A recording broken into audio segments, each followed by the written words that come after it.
As Freud warned in his writings on Thanos, the death drive seduces us toward the very edge of our undoing. And for her, ruin itself often feels like the sweetest form of surrender. You see, men often think a woman only aches for affection, for safety, for the warm embrace of tenderness. But the forbidden truth is far darker. Beneath her soft skin and gentle smiles lives a hunger most men never dare to imagine. She doesn't just crave pleasure. She craves destruction. She yearns for the exquisite ecstasy of being undone, of being consumed so completely that there's nothing left of her but ashes smoldering in your hands. This hunger is not new. It is ancient, woven into the myths and archetypes that have haunted our collective psyche for centuries. Lilith, the untamed seductress who defied submission and embraced the chaos of her own desire. Fani, stolen into the underworld, discovering that ruin can taste like liberation. Medea, whose passion turned to vengeance, teaching us that love and destruction often come from the same vein. Each of them carried lust and ruin in the same breath, teaching us that the feminine has always been bound to fire, not just to the warmth of it, but to the risk of being burned alive by it. And isn't that the truth you've always suspected? That when she looks at you with those dark, fevered eyes, what she secretly wants isn't safety. It's the collapse. She eroticizes her own fall. She dreams of being broken open, stripped of control, devoured until she no longer remembers where she ends and you begin.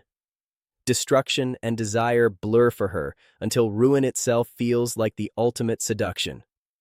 So let me ask you, what if her deepest turn-on is not the gentle promise of love, but the violent shattering of it? What if her wettest, dirtiest fantasies are not about being cherished, but about being destroyed? That, my dear listener, is the dangerous truth you've stumbled into. And if you're ready for truths others won't dare whisper, subscribe to Dark Seduce. Because here, we don't just scratch the surface, we dive into the fire. Stay with me, because what comes next will strip away every illusion you've ever had about her desires. Betrayal, obsession, surrender, shame, and the dangerous dance where lust meets ruin. We're about to peel it open piece by piece until you see her hunger for what it really is. Ruin is not just pain. Pain is too simple, too blunt, too shallow. Ruin is something far more dangerous, far more intoxicating. It is the loss of control, the collapse of everything she pretends to hold together. It is the moment she stops fighting, stops resisting, and lets herself fall. And here's the secret. She doesn't just fear that collapse. She secretly welcomes it. She wants to feel herself unravel, to feel the foundations of her self-control give way beneath her feet until all that's left is surrender. Destruction in itself is not seductive. But when it's paired with desire, when it's wrapped in the heat of your hands, the press of your mouth, the raw gravity of your hunger, destruction transforms. It becomes intoxicating. It becomes the very thing she craves in the dark when she lies awake and bites her lip at the thought of you. She doesn't just want to be touched. She wants to be devoured, undone, dismantled by a force she cannot tame. Listen closely. She wants you to break her, not with cruelty, but with the overwhelming force of desire she cannot resist. The kind of desire that rips through her defenses, that shatters the polite facade she shows the world, leaving her gasping, ruined, desperate, and yet more alive than she has ever felt. She doesn't dream of being safe. She dreams of being conquered by her own hunger. Jung called it the shadow self, the hidden part of the psyche that houses everything we repress. Everything, we're told, is too dirty, too dangerous, too unacceptable. For her, ruin lives there, glowing like an ember. She represses it in daylight, but in the shadows, it becomes irresistible. And when a man touches that shadow, when he awakens what she has buried, ruin transforms into the sweetest form of desire. But what really fuels this hunger isn't destruction itself. It's the way it promises intensity she cannot find in safety. Freud named it Thanos, the hidden unconscious pull toward destruction, the force within us that whispers of endings, of collapse, of dissolution. But he also knew it could never exist without its twin, Eros, The drive toward life, sex, creation, the furious hunger to merge and multiply. And it's in this dangerous marriage between Eros and Thanos that her darkest desires are born. For her, the tension between life and death doesn't repel, it arouses. She eroticizes it. She aches for the kiss that burns, the touch that feels like surrender, the love that could ruin her. She doesn't dream of balance. She dreams of extremes. She wants the flame so hot it threatens to consume her, the passion so deep it risks annihilation. And in that risk she finds the pulse of her lust, because desire stripped of danger becomes boring, predictable, safe. But add the risk of collapse, the threat of losing herself, and suddenly lust is electric. Every nerve is alive. Every breath is laced with danger. She feels herself trembling on that razor's edge, both terrified and wet with the possibility of destruction. That is the secret men rarely understand. Safety may win her loyalty, but danger wins her hunger. Think of it this way.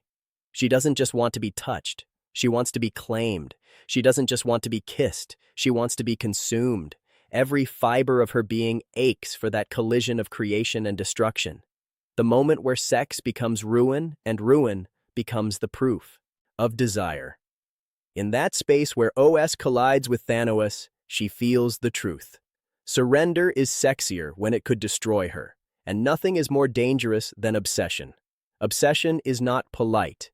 It is not gentle. It is raw, feverish, almost violent in its intensity. And yet for her, obsession is the very proof of desire. To be wanted, not casually, not politely, but to the point of ruin. That is the thrill that coils around her spine. She dreams of being the center of a hunger so relentless it threatens to consume her whole. To be wanted so deeply that she can't breathe without your name echoing through her. That's the dark intoxication she secretly aches for. Possession is not about ownership in the dull material sense. It's far more dangerous. It's about being claimed so completely that her identity bends, cracks, and reshapes itself around you. When your desire is so fierce that it swallows her, she feels both terrified and addicted. Possession whispers, "You are mine, and you cannot escape me." And while the world tells her to resist, to hold on to independence, something inside her melts at the thought of surrendering that control. It feels like drowning in ecstasy at the same time. And here's the truth. Most men never confess, but always live. Men crave control.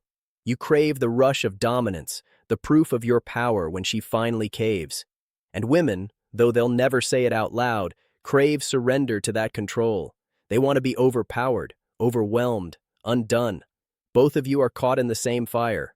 Obsession. You chase it from opposite sides, but you meet in the same flames. Her ruin becomes your victory. Her destruction your proof she was willing to burn for you. There is nothing more intoxicating than the woman who begs to be consumed, who trembles at the thought of your desire overpowering her.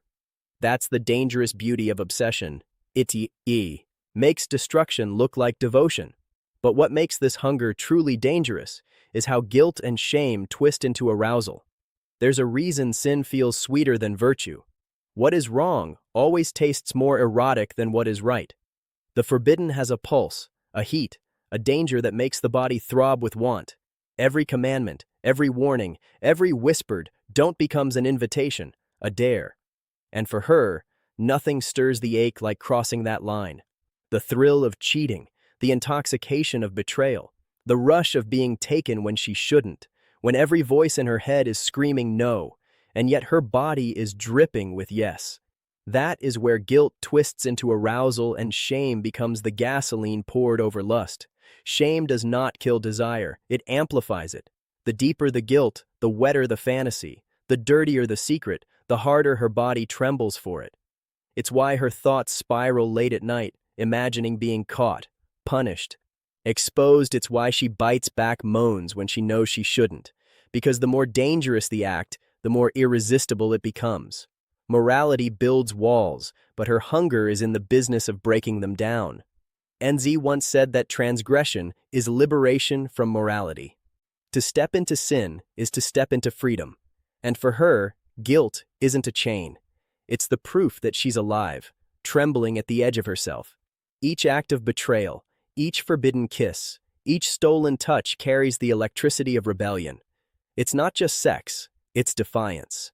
And that defiance makes her lust burn hotter than anything pure ever could. And maybe this is what unsettles you most. That shame, instead of silencing her, turns her on. That her guilt isn't a wound, it's a drug.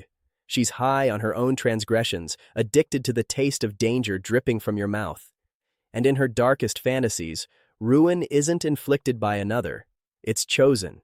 Some women don't just stumble into ruin, they run toward it with open arms. They eroticize their own undoing. They stay in toxic love, not because they're blind, but because some dark part of them wants the break, craves the sting, feeds on the intensity of being shattered.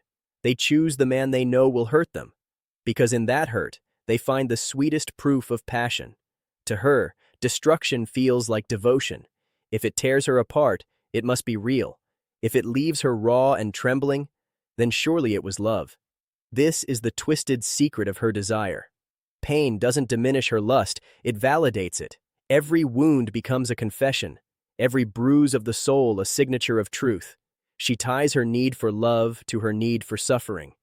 And in that union, she finds something dangerously erotic. That is the essence of masochism. Desire wrapped in self-sabotage, lust disguised as self-destruction. The more it threatens to ruin her, the more intoxicating it becomes. Sometimes she wants you not to save her, but to watch her burn. She wants to feel the heat rise around her, to see herself reduced to nothing but smoke and ash, while your eyes remain steady, drinking in her collapse. She doesn't always dream of the hero who rescues her from the fire. Sometimes she dreams of the man who fans the flames, who lets her fall apart because the falling itself is what she craves. And this is where the truth cuts deepest. She doesn't simply suffer for love. She lusts for suffering itself because it makes her feel alive, awake, undone. Destruction becomes her ritual, her dirty sacrament, the thing that keeps her coming back, begging for more. And beneath it all, there's a darker, hungrier truth. Ruin is a doorway to rebirth. Ruin does not end her, it remakes her. After every collapse, after every break, there is a trembling silence where she feels emptied, stripped bare, reduced to nothing. And yet, within that nothingness, something fierce begins to stir. Destruction becomes a kind of cleansing. The fire that burns her down is also the fire that clears away the walls, the lies, the masks. Pain, when tied to desire, becomes more than suffering. It becomes ritual. It becomes erotic because it promises transformation. She wants to fall apart so she can rise again, more dangerous, more unrestrained, more willing to surrender the next time. The myth of the phoenix has always been one of rebirth, of beauty rising from ash. But her ashes are different. Her ashes are soaked in lust, dripping with the residue of every forbidden touch, every dangerous kiss, every act of ruin that stripped her down. She does not rise pure. She rises corrupted, radiant with the memory of being undone. And that is the fuel that makes her hunger burn brighter. Her collapse feeds her desire, because every time she is ruined, she knows she will return hungrier than before. And you, man, lover, destroyer, you are not just her ruin, you are also her awakening. You are the hand that crushes her and the hand that revives her. You are the one who drags her into the fire and the one who watches her crawl out, marked forever by the intensity you gave her. That duality is what makes you irresistible. To her, you are not just the man who touches her body. You are the force that remakes her soul. Her hunger for ruin is not death. It is the most dangerous proof of her desire. And as you hold that truth in your hands, remember what she craves is not safety, not comfort, but the blaze that tears her apart and makes her alive again. And now we arrive at the edge of the final revelation, where everything we've uncovered comes together into a dangerous truth about her deepest lust. So now you see the dangerous truth unraveling in front of you. Women eroticize ruin because it offers something no safe love can ever touch. Depth, intensity, transformation. Safety may soothe her, but it will never ignite her. Comfort may hold her, but it will never consume her. What she craves is the blaze, the break, the destruction that strips her bare and leaves her trembling, reborn in the fire of her own desire. It is not the promise of security that pulls her closer. It is the taste of risk, the shadow of collapse, the ruin she secretly longs to welcome. If you've ever wondered why she craves your darkness more than your light, now you know it's ruin she's been waiting for. She doesn't want the man who plays nice, who keeps her safe, who shields her from every storm. She wants the one who storms through her, the one who drags her to the edge and whispers, "Fall for me, burn for me, break for me." That's the truth men are too afraid to admit, but the truth that makes her wet with anticipation. So tell me, do you dare to be the man who feeds her hunger for ruin? Do you dare to be the one she risks everything for, the one she trembles to surrender to? Or are you too afraid to watch her burn for you? Her desire is not fragile. It is feral, untamed, and starving for the kind of intensity only ruin can bring. And if you don't give it to her, she'll find it somewhere else, in fantasies, in secrets, in the arms of someone unafraid to tear her apart. Subscribe to Dark Seduce for more forbidden truths, because we don't just scratch the surface, we dive into the fire.